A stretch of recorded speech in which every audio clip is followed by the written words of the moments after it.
Hey, you made it. You have it all, the life you want, except you're missing something. Welcome to The Guy Show, featuring the experts giving you the tips, tricks, and tutelage in wellness, lifestyle, and all things guy, and for the girls that love them. We are here to answer your questions on the things you want to know about. Welcome to The Guy Show. I'm super excited today. We have Alejandra Carrasco. She's a medical physician who's board certified in both family medicine and integrative and holistic medicine. She's a certified practitioner with the Institute of Functional Medicine and has spent the last decade studying nutrition, integrative, preventative, and functional medicine. She is the best-selling author of her new book, which I'm really excited about, called Bloom: 7 Steps to Reclaim Your Health, Cultivate Your Desires, and Reignite Your Spark. Welcome to the show, Dr. Alex. Thank you. Thank you for having me. It's a great pleasure. I'm excited to have you on here. I've got to know you over the last year with the mastermind we were in and everything. We've had a lot of fun there. And so your book, you've been working on this book for a while. I know you're working it probably for the last 2 years. Is that right? Mm-hmm. Yeah. So tell me a little bit about the book. Yeah. So a couple years ago, I had a great idea and I thought I really want to bring this book to life. I'm just like you, I'm sure in practice, you probably find that you end up telling your patients a lot of the same things over and over again. And, you know, beyond just the kind of more technical aspects of what we do, there's just some very foundational pieces that we talk about a lot. And so I thought, well, how can I kind of relate this information in a really easy, digestible way? And that's where I got the idea for the book. So I felt like I was answering a lot of the same questions every single day. Yeah. As practitioners, it's kind of that same thing. It becomes the ad nauseum of like, we're going to say this again. We're going to say this again. We're going to say this again. There's a book for you to read now, which is an amazing book called Bloom. And that so fits. How did you get that title, Bloom? Well, you know, about 2.5 years ago, my husband and I decided to plant a garden in our home. It's like a big veggie garden. And so I was in there, we were like getting all set up, and I had never really truly gardened before. I just kind of dabbled in it. And so I thought, oh my gosh, like this is actually very corollary to the way that I kind of see health. I mean, I think that everything starts with the mindset, and I kind of saw that as a seed. And then I feel like, you know, you see these little seedlings take root, and I thought about how that plays a role in what roots us into health. And then I would go in the garden and I'd see all these weeds, and I'd be like constantly pulling weeds. And I thought about all the things that we kind of needed to let go of in our life that are, you know, are toxic.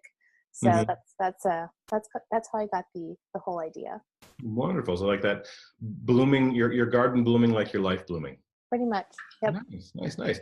And so, you know, you have 7 steps in there to, you know, as you said, reclaim your health and cultivate your desires. Make the spark there. So, you know, as guys, we never quite understand women's health fully. You know, we're a bit dim on that a lot. Some of us a little more so dim than others. Some of us more so in touch with it than others. You know, what are, you know, some really good ways that from your book itself, that guys can help support their wives in their health? Well, I don't know how it is in your practice, but I have a very female-centric practice. I definitely still see men, but, you know, in general, I think statistically speaking, women seek healthcare a lot, you know, earlier than men do. And so I see a lot of women, and in general, and I think this is across the board for men and women, you know, life is crazy busy. It's very stressful. Our responsibilities have widened, and so people are stretched really thin. So I see a lot of women that are tired and burned out, and they know something's wrong. They can't really put their finger on it. And you know, what I find is that when I ask my patients to make lifestyle changes, the ones that really succeed are the ones that have partners that support them in that journey, and that will make the changes with them, and that don't give them, you know, a really hard time. So I'll have some patients that are like, oh my God, my partner's just amazing. He like jumped in with me. He's doing, you know, he's changing his diet. You know, he's, you know, really respecting that I need some time for myself, etc. And those patients do really well. And then I have patients that are like, well, you know, my partner's not really understanding what this is all about. Like, he still wants to eat the same old food, and I'm having a hard time breaking my patterns. And I'm trying to explain to him that my blood sugar is messed up, and you know, he still brings all these things into the house. So I'm having a really hard time, or I'm having to cook a meal for him and for my kids. And I'm, you know, it's making it really stressful for me. So those are some of the big things that I see.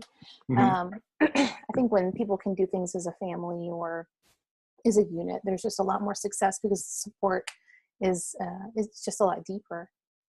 You have someone Yeah. rooting behind you. Yeah, definitely. It's when a spouse or partner is not on board with it, it makes it much more difficult for Oh anybody yeah. to succeed to that point. So it's like this constant, not necessarily negative energy or this Right. constant anchor there going, come back to the dark side. Yeah. Like the it's very enticing and it's easy to slip up. Yeah, it's like, do you want a gluten-free cookie or do you want a regular cookie? Yeah, and then some people just think it's ridiculous to make any changes, and that's obviously on them and their issue. Hmm. Like if that threatens them and their identity, but that also becomes an issue too, where then that becomes a big stressful point in the relationship. Like Hmm. my husband, my boyfriend doesn't just get why I'm making these changes. He thinks it's ridiculous. Like he thinks it's normal to feel the way I feel. Yeah. I think you just hit something really on the head there too, as you said, is that person identifies with that lifestyle. And Mm-hmm. you don't, and it's kind of that identifying their disease too, is they define themselves by that process or that negativity in their life. They define that and Right. thrive on it in a negative way, not a Right. great thriving, but a thriving into that dark side, so to say. I'm using Star Wars Yeah. reference. Star Wars is coming out. Star Wars nerd. Love it.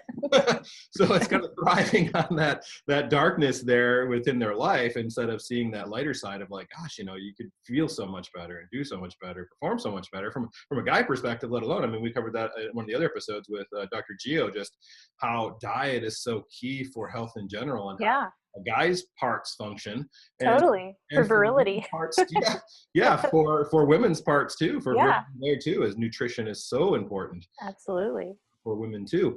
Um, what are some nutritionary things that nutritionary? What are some nutrition? It's when English as the 17th language. I always like to say. Sometimes we can speak it well, sometimes we can't. Um, what are some really key things from your book there that you talk about nutrition wise that they can follow? I think just the main foundational pieces are the things that we can all agree with, that all of us that are kind of in the wellness industry. Number one, eat real food. Don't eat all your meals out of packages. So that's key.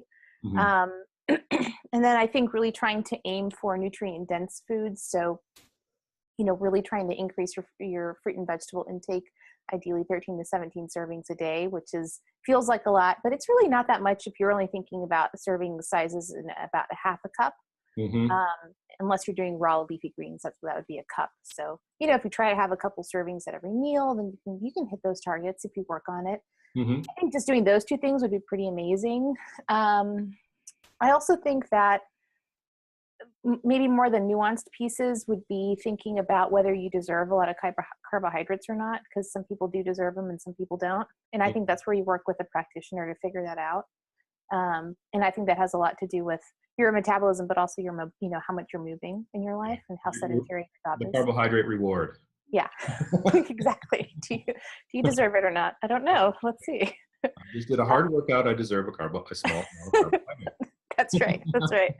And then I think as well, of course, trying to eat clean, organic food, trying to decrease your load of pesticides because they're everywhere, and clean protein. Having protein at every meal, which kind of goes back to the carb piece.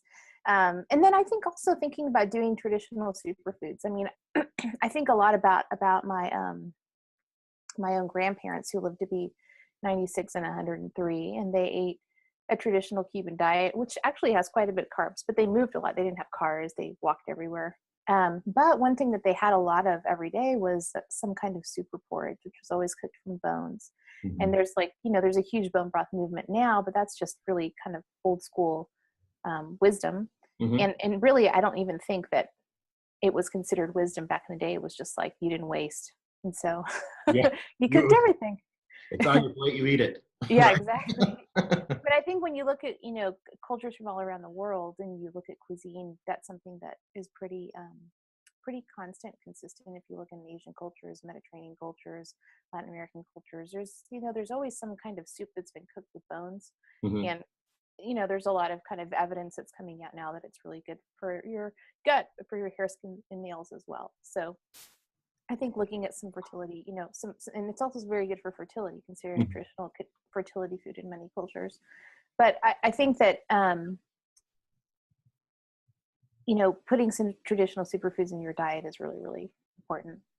Yeah, eating all the whole stuff, like you were saying, is the whole foods, and taking the time and making that. I think a big thing people don't do anymore is make eating a ritual. Totally. And that's such a huge thing missing in society of today, is we just are like eat and go, just going and eating at the same time. So many times I'm driving and I'm talking to the kids as I'm driving, and we're having conversations about the days and how their day was, and I'm watching people driving down the road, just burger, fries, drink, and just, they're just feeding as they're going. One day I saw brushing their hair.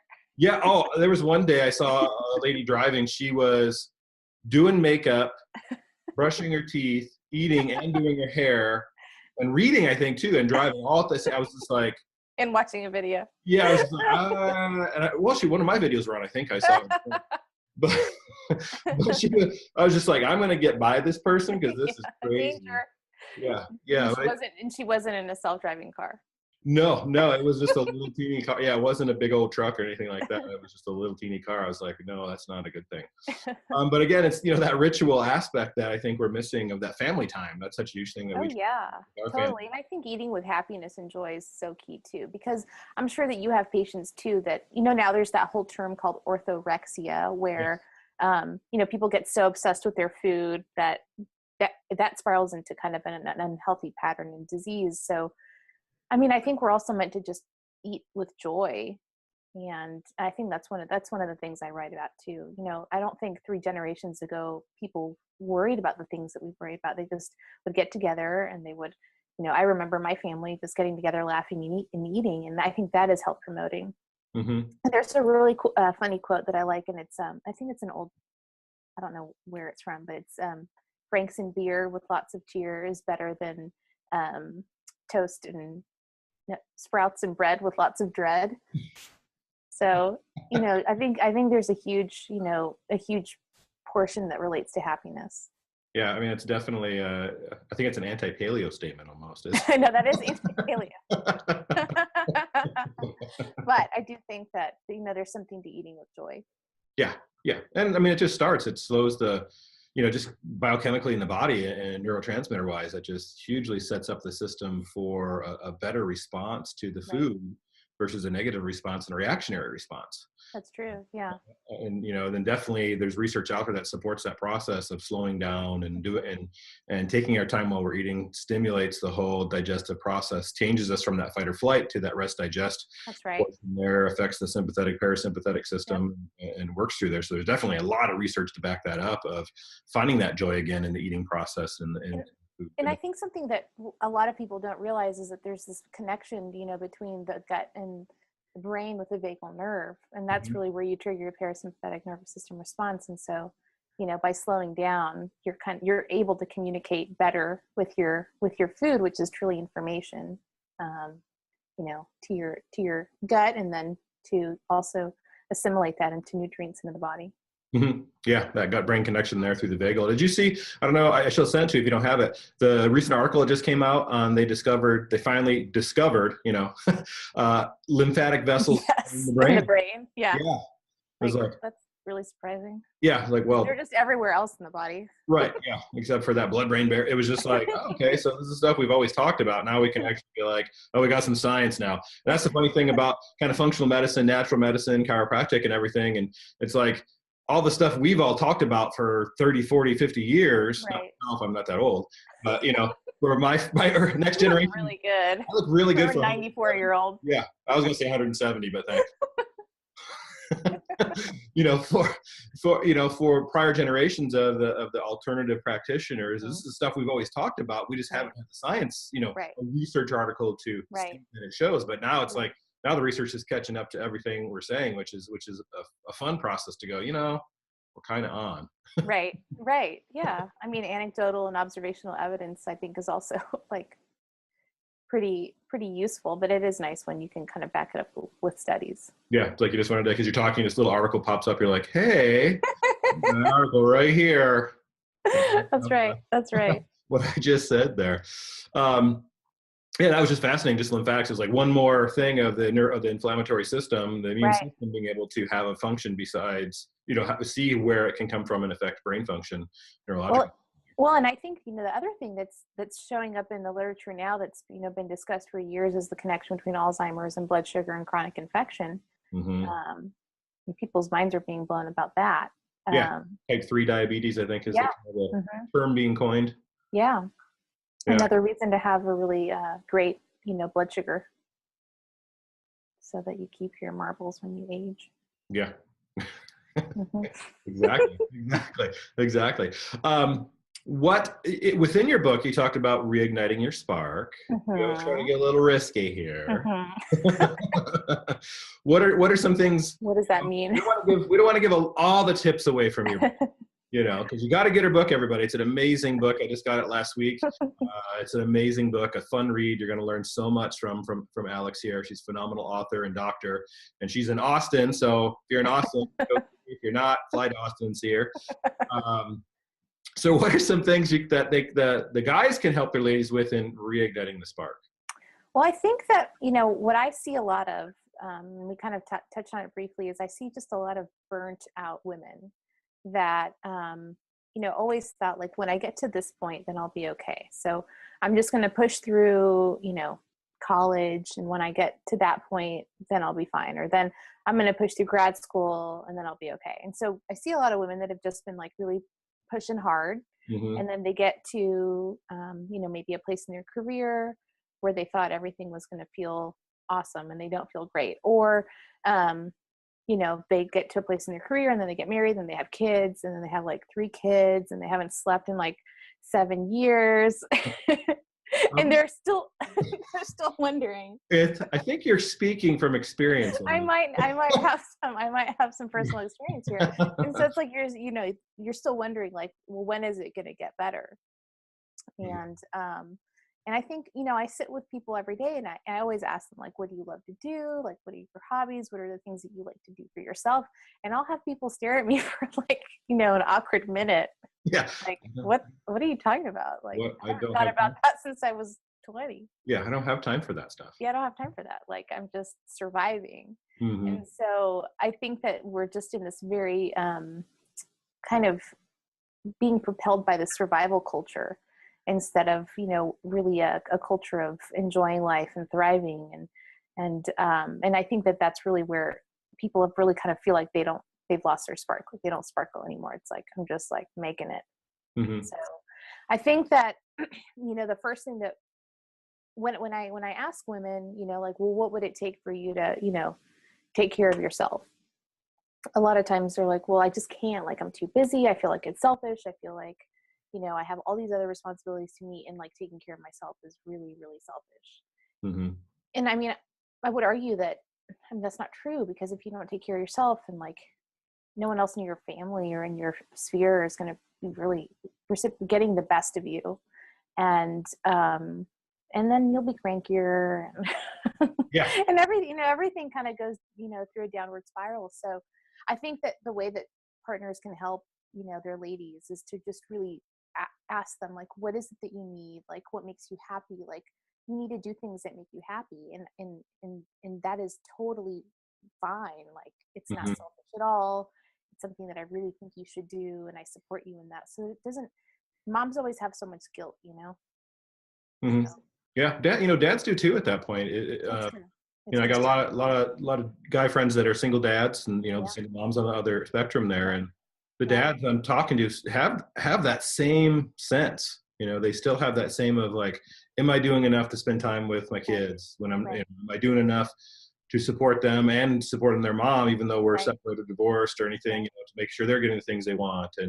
And so many times in that scenario, it becomes this adversarial and pitting against each other, and the kids get caught in that Totally. a bit. But the dads do feel that same exact sensation, or the same feelings of that kind of lost scenario of, I'm not sure what I'm doing, I'm not Right. feeling the same, I'm not sure what I like, or they Yeah. kind of get an idea what they like. But it is, like you said, it's finding out that, reconnecting with your passion of what you love and want to Right. do, and Right. do that.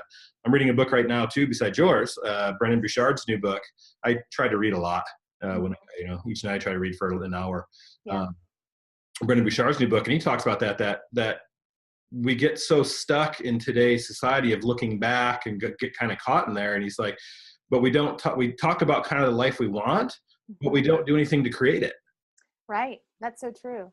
And when I wrote the book, I thought about that, and that's where I came up with this concept of a seed where, you've got to like think about what you actually want. Like, what is it that you actually want? I mean, figure that out. Like, what do you want your life to look like? Do you want it to be joyful? Do you want it, what do you want? What do you value the most? How do you want to feel? Do you want to feel freedom? Do you want to feel, peace? Do you want to feel, whatever it is, beautiful, et cetera, et cetera, et cetera. Think about what is it that you really want, and then what does it take to get there? But if you know like what the long range vision is, then you can take action a lot easier than just being like, well, I don't know, I'm supposed to do this, my doctor said. But why are you doing all of it, And I think that we really lose our way. I think just in general, modern living, modern society is really hard for everyone. I mean, women and men. Mm-hmm. And in Austin, I see a lot of men that are in tech. Mm-hmm. And, that's a very interesting field because it's very demanding. The pressures are really, really high. Mm-hmm. And, I see patients that come from these companies that are like, oh, you can take as much vacation as you want. Unlimited vacation. But no one takes vacation because the culture is like just to keep, pushing through and working harder. And it's very, I don't know, or we're in a misguided kind of place, I think. Yeah. Well, it's like that I think it was Japan that just happened to that female lady reporter. She worked for Oh yeah, like 156 hours straight. Yeah. And then ended up dying. And she was young. She was like in her 20s. Yeah. Yeah. So it's like, yeah, overworked. That's not what we're meant to do. Right. Well, exactly. look back even in like anthropology studies, anthropological studies. English again. Sorry. When I was researching the book, I actually found some studies where they looked at tribal cultures, that they found like in the 60s maybe that had still been untouched. And, the men would go like for 3 to 4 hours a day, hunt. And then the rest of the day was spent kind of in leisure with other men in community. And same with the women, they would, gather food and cook, and work really hard for, 3 to 4 hours. And the rest of the day was spent in community with other women, taking care of children and like, doing the other things. So I feel like there's obviously a huge community piece missing. And I think that's why when, for example, we get together, in groups, it's like, and people are aligned, we have so much fun because that's just missing in daily life because we're meeting goals, working, getting the kids to school, and getting them fed, getting to bed. It's like doing the cycle over and over again, but there's just not a lot of time for community. And I just think that we also as humans are working way too much. Yeah, definitely. Yeah, I think that structure of time there is beneficial, and that's a lot of things I've learned in the last few years. That's 10 years really of practice, 17 years of practice, is that time management aspect that people just get caught up in thinking about so many things they have to do instead of like structuring it like this hour I'm doing this hour I'm doing this hour I'm doing this, and all of a sudden you've accomplished so much that would have taken you weeks to do, but you hammered it out instead of like, I'm working on this and I'm going. So that time management aspect for people is such a huge thing, and for meal prep too. People get like tied up like, oh gosh, I gotta plan this out, and like take Sunday, plan Monday, Tuesday, Wednesday. Crock pot dinners, whatever. Here's the process you do, and then it makes that easier to plan out. And we always got a crock pot or Instapot going in our house with some kind of meat in it going, and then vegetables that night, and so we have vegetables for the next day. So it cuts down on that like need to go, oh, I got to plan this one, I got to plan this one, I got to plan this one. No, I totally agree, and I think there's just also a lot of distractions. So we were getting emails like every 5 seconds, and then there's, all the different social media polls and text messages. So it's really easy to spiral out. Yeah, we're losing control of ourselves. Shut off your notifications except for this show. Right. But watch this one. Watch this one only. We're going to help you in the long run. Lots of books, a lot of great authors like yourself that we bring in there. Reigniting your spark was good. We kind of covered a lot of it of, reclaiming your health, cultivating things is so key there, reigniting your spark there. your website itself, NourishMD. Nourishmedicine.com. Medicine.com there. And then if they go to nourishmedicine.com/book, if I'm reading that, /book, /book, you're going to let them have the first 3 chapters of your book. I sure am. Oh, that is so nice. You guys need to take advantage of that, and gals too. Get that. And then go order the book too. Order it. It's an amazing book. You know, it's just that little bit to wet your whistle there. Just enough to get started. Yeah, just enough to get started there too. Yeah. So, Dr. Alex, I want to thank you for being on the show. You're an amazing gal. I got to know you this past year. You're amazing. Everybody follow her. She's amazing. She has such great stuff. She's a sweetheart. And right now, I'm going to say it because we talked about it already earlier. Pregnant. Oh yeah, that's what happens if you follow steps in the book. Yeah. Doesn't mean it'll happen, but if you follow the steps, that's what you want. If That's what you want to create. There you go. One of the great things that happen is you'll get a little baby bump there. Again, thanks for being on the show. Thank you. Everybody go to her website, follow her on there. You're on Instagram too, I think, right? I am. Yeah, Instagram? At Nourish Medicine. Yeah. Yeah, follow her. She got a ton of great stuff. Any final tips, tricks, or tutelage you want to give? I think just really supporting your partner is probably the best thing that you can do for your relationship, and doing things together is going to help both of you. I think get healthier in the long run, and kind of create that long vision that you might have for yourself or for your life. Good. Well, thank you. Great knowledge there. And we'll see you all next time.